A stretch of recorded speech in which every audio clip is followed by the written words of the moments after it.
Eto mga boss, muli na naman naging mainit ang usapan sa social media patungkol sa posibleng laban ni na former 3-division world champion and WBO rank number 4 sa super bantamweight na si John Riel Casimero at WBO rank number 1 na si Carl James Wonderboy Martin. So para nga po kay Bare-Knuckle, super welterweight world champion na si Rolando Gabriel, pareho naman daw magaling sila Casimero at Martin. Pero kung ang pagbabasehan daw sa kanilang mga huling nakalaban, mananalo daw si Casimero kay Martin. Sinabi ni Rolando Gabriel mga boss na mas tested daw si Casimero at mga high caliber ang kanyang mga nakalaban. Si Martin is a very talented kid, pero di pa ganun ka-tested sa mga quality opposition.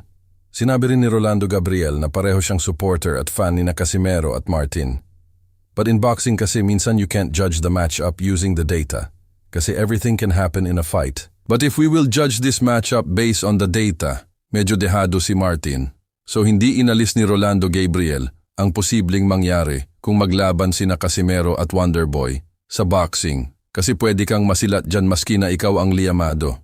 Pero dehado pa rin daw si Wonderboy kay Casimero.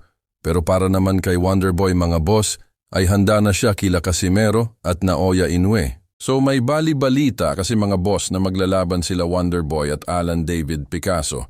Siguro madali lang ito maikasa dahil parehas hawak ni Sean Gibbons sila Martin at Picasso. So kapag natalo ni Wonderboy itong si Picasso, ay iisipin ng mga tao na pwedeng-pwede na si Martin lumaban kay Casimero at Naoya Inoue.